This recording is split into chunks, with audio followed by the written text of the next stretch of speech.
నల్గొండ జిల్లా డీఎస్పీ జన్మదిన వేడుకలను నార్కెట్పల్లి మండల కేంద్రంలో ఉన్నటువంటి అనాథ వృద్ధాశ్రమంలో ఆశ్రయ స్వచ్ఛంద సేవా సంస్థ వ్యవస్థాపక అధ్యక్షుడు మేడి హరికృష్ణ ఆధ్వర్యంలో శుక్రవారం నాడు ఘనంగా నిర్వహించారు. నల్గొండ జిల్లా డీఎస్పీ జన్మదిన వేడుకలను నార్కెట్పల్లి మండల కేంద్రంలో ఉన్నటువంటి అనాథ వృద్ధాశ్రమంలో ఆసరా స్వచ్ఛంద సేవా సంస్థ వ్యవస్థాపక అధ్యక్షుడు మేడి హరికృష్ణ ఆధ్వర్యంలో శుక్రవారం నాడు ఘనంగా నిర్వహించారు.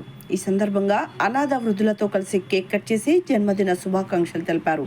అనంతరం వృద్ధాశ్రమంలో వృద్ధులకు పండ్లు, మిఠాయిలు పంపిణీ చేసి ఈ సందర్భంగా మేడి హరికృష్ణ మాట్లాడుతూ డీఎస్పీ శివరాం రెడ్డి మంచి మనసున్న మానవతావాది, స్నేహం అనే మాటకు నిలువెత్తు నిదర్శనం, ఏదో చేయాలనే సంకల్పం గల సహృదయులని, సమాజ సేవకు నిత్యం సమయాన్ని వెచ్చించి ఆపదలో ఉన్నవారికి ఏదో చేయాలనే తపన కలిగిన వారని అన్నారు.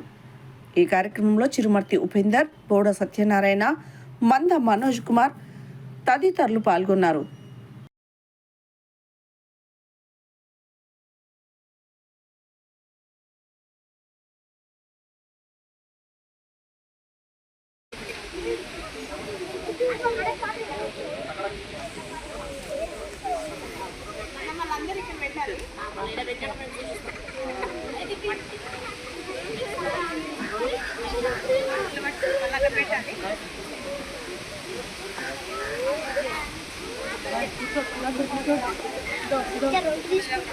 నేనే ఇస్తున్నా రెండు ఎందుకు చెప్తున్నావు కంప్లైంట్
ఎట్లా కూడా తీసుకుంటారు.